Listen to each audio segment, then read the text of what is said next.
Hello engineers, professionals, project managers, उम्मीद है आप सब खैरियत से होंगे। लास्ट वीडियो जो मैंने शेयर की थी उसमें मैंने अपना जो चैनल था उसका इंट्रोडक्शन आपको बताया था कि मैंने अपना चैनल यूज़ किया है और उसका पर्पस आपको मैंने लास्ट वीडियो में बताया था। आप उसको जाके देख सकते हैं। आज जो टॉपिक मैं लेके आया हूँ वो टॉपिक है इंट्रोडक्शन टू प्राइमरी P6, जो हम मोस्टली कंस्ट्रक्शन इंडस्ट्री में यूज़ कर रहे होते हैं। तो हम प्राइमरी P6 का इंट्रोडक्शन स्टार्ट करते हैं। उससे पहले ज़रूरी है कि आप लोग तो मेरे चैनल को सब्सक्राइब करें, जो बेल आइकॉन दिया हुआ है उसको क्लिक करें ताकि जो भी मैं कंटेंट शेयर करूँ उसकी नोटिफिकेशन आप लोग के पास आए। तो चलें, आज हम टॉपिक को स्टार्ट करते हैं, introduction to primary P6। Primary P6 जो है हमारे पास मोस्टली कंस्ट्रक्शन इंडस्ट्री में यूज़ होता है। एक लीडिंग सॉफ्टवेयर है। इसमें जो है civil engineers, mechanical engineers, electrical engineers, इसमें इंडस्ट्रियल इंजीनियर जो है अपनी जो है प्रोफेशनल जो है लाइफ में यूज़ कर रहे होते हैं।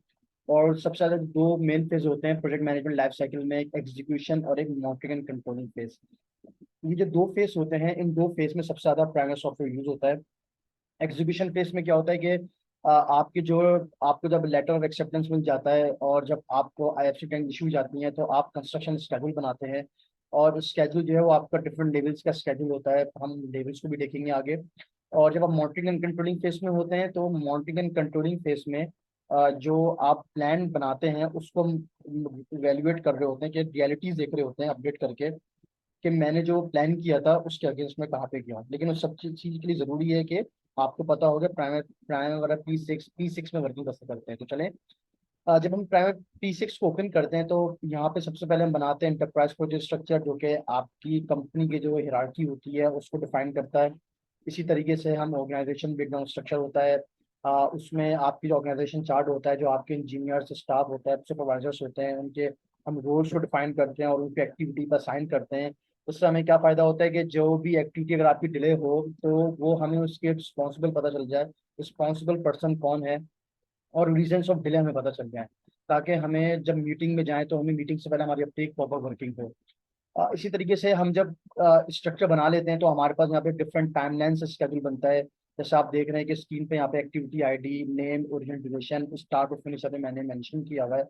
टाइमलाइन स्केड्यूल क्या होता है कि जिसमें हम अपनी एक्टिविटी को ID दे रहे हो, एक्टिविटी ID मेंशन करते हैं, एक्टिविटी नेम, और हर एक्टिविटी की आगे उसकी ओरिजिनल ड्यूरेशन, स्टार्ट और फिनिश मेंशन कर देते हैं। और जो राइट साइड पे आपको टेबल दिख रहा है, जो आपको डैशबोर्ड दिख रहा है, गैंट चार्ट, इस गैंट चार्ट से हमें पता चल रहा होता है कि कौन सी एक्टिविटी हमारे पास क्रिटिकल है, कौन सी एक्टिविटी नॉन क्रिटिकल है। तो मैं आप लोग को इंशाल्लाह आगे एक्टिविटी टेबल और गैंट चार्ट पे भी एक वीडियो जो है वो कंटेंट भी शेयर करूंगा। तो जब हम टाइमलाइन बना रहे होते हैं तो टाइमलाइन के बनाने बनाने के बाद हम जब उसको बेसलाइन को लॉक करते हैं उसके बाद हम क्या कर रहे होते हैं, कॉस्टिंग पे काम कर रहे होते हैं। जैसा कि यहाँ पे हमारे पास डिफरेंट लेआउट का ऑप्शन होता है। मैं अगर यहाँ से आपका लेआउट का ऑप्शन कर लूँ कॉस्ट का, तो हम क्या कर रहे होते हैं, अगर कॉस्ट पे काम कर रहे होते हैं, कुछ ऑर्गेनाइजेशन में क्या होता है कि कॉस्ट जो है कॉन्फिडेंशियल होती है, कुछ कहते हैं कॉस्ट पे काम करें। तो जहाँ पे कॉस्ट कॉन्फिडेंशियल होती है वहाँ पे हम रिसोर्सेज पे काम कर रहे होते हैं, और जो स्केड्यूल्स कॉस्ट पे मांग रहे होते हैं हम उसको कॉस्ट पे बना के दे रहे होते हैं। तो कॉस्ट के लिए हम क्या करते हैं कि हम रिसोर्सेज पे अपना BOQ को एज अ मटेरियल बनाते हैं, उसको बाइफिकेट करते हैं। और एक्सेल पे पूरी हमारे पास यहाँ पे एक जिसे हम कहते हैं ABC कॉस्टिंग, ABC मेथड कहते हैं, एक्टिविटी बेस्ड कॉस्टिंग कहते हैं।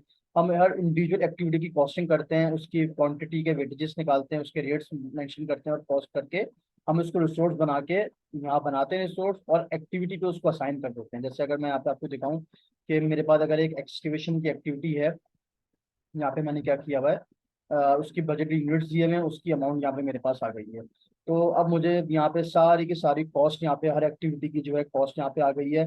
अब जब हम कॉस्ट को यहाँ पे अपलोड करते हैं तो ये कॉस्ट को हम स्प्रेडशीट के जरिए अपने एक्सेल पे जो है एक्सपोर्ट करते हैं। और एक्सपोर्ट करने का हमें फायदा ये होता है कि हम यहाँ से एस्कॉर्ट बना लेते हैं। जैसे मैंने यहाँ पे देखें प्लान मंथली कॉस्ट, यहाँ पे मैंने मेंशन किया हुआ है स्केड्यूल परसेंटेज मंथली, और कम्युनिटी मैंने मेंशन किया हुआ है। यहाँ पे एस्कअप मैंने बनाया हुआ है परसेंटेज का कि मुझे हर मंथ के हिसाब से कितना प्लान परसेंटेज काम करना है। मैंने मंथली के हिसाब से बता दिया, मंथली वाइज मेरी प्लान परसेंटेज कितनी होनी चाहिए। कॉस्ट मैंने कम्युनिटी बता दिया, मंथली कॉस्ट मैंने यहाँ पे बता दिया है। तो इस तरह की वर्किंग हम क्या कर रहे होते हैं, एक्सेल से कर रहे होते हैं। अब ये कॉस्ट हम एक्सेल पे क्यों बना रहे होते हैं, प्राइमरी सॉफ्टवेयर पर क्यों नहीं बना रहे होते हैं। तो चलिए हम उसको देखते हैं।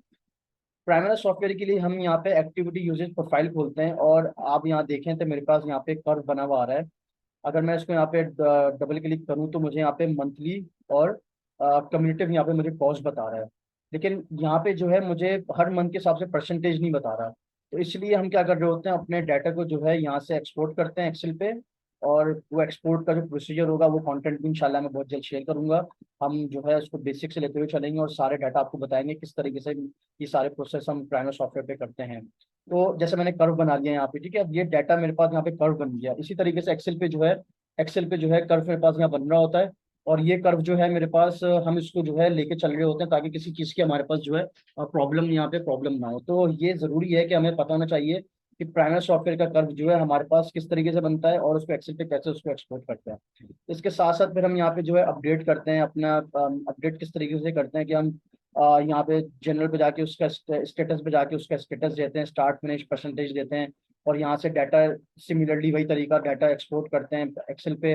और यहाँ से प्लान एक्चुअल निकाल रहे होते हैं हम, पे यहाँ पे अर्न वैल्यू मैनेजमेंट कर रहे होते हैं। जैसे अगर मैंने यहाँ पे अर्न वैल्यू का एक लेआउट मैं यहाँ पे खोल लूँ, तो यहाँ पे मेरे पास डिफरेंट केपीआईस हैं, हम इसको भी देखेंगे डिटेल में। कंटेंट्स का भी शेयर करूंगा कि अर्न वैल्यू के कौन कौन से हमारे पास क्या कितने टर्मिनोलॉजीज होती हैं, कौन से केपीआईस होते हैं, कॉस्ट परफॉर्मेंस इंडेक्स और sugar performance index.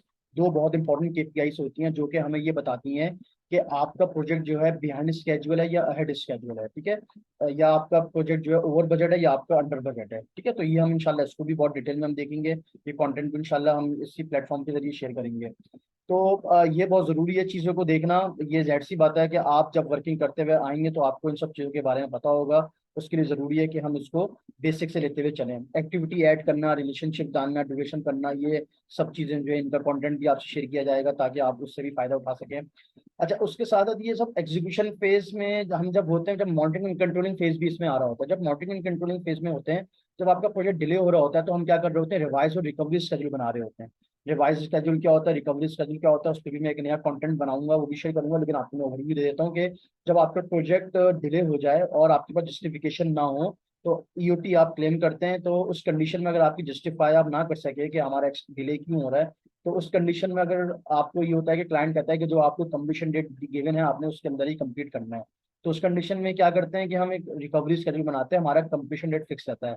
Revise schedule में क्या होता है कि ये डेट सारी हमारी डिस्टर्ब हो जाती हैं और हमें एक अगर सपोज मैं कहता हूँ कि मेरे पास 30 नवंबर जो है मेरी बेस लाइन की कंप्लीशन डेट है, रिकवरी शेड्यूल में क्या होगा कि मैं एक्सटेंशन मांगूंगा 2 महीने का, 3 महीने का, जो भी मुझे क्लाइंट एक्सटेंशन देगा, वो मैं 30 नवंबर से लेके आगे सपोज मुझे जनवरी फरवरी मार्च तक मुझे एक्सटेंशन मिल रही है, तो मैं क्या करूंगा, रिवाइज शेड्यूल में मार्च तक स्केड्यूल को एक्सटेंड कर दूंगा। लेकिन रिकवरी में क्या होगा कि अगर मेरा प्रोजेक्ट डिले हो रहा है, 1 महीना 2 महीना डिले हो गया, तो उसको रिकवर कैसे करते हैं, उसको पीछे कैसे लेके आते हैं, वो भी जो है हमारे पास मॉनिटरिंग कंट्रोलिंग फेज में चल रहा होता है, जिससे हम रिवाइज और रिकवरी स्टडी कहते हैं। वो भी इंशाल्लाह हम इसको कंटेंट शेयर करेंगे ताकि वो भी आप लोग को पता चले कि किस तरीके से उसको वर्किंग हो रही होती है। फिर उसमें कुछ ग्लोबल चेंजेस होती हैं, कुछ इक्वेशंस बनती है, हम इंशाल्लाह वो भी इसको देखेंगे। अच्छा, कुछ जगह पे कॉस्ट कॉन्फिडेंशियल होती है, तो वहाँ पे क्या करते हैं, हम रिसोर्सेज पे काम कर रहे होते हैं।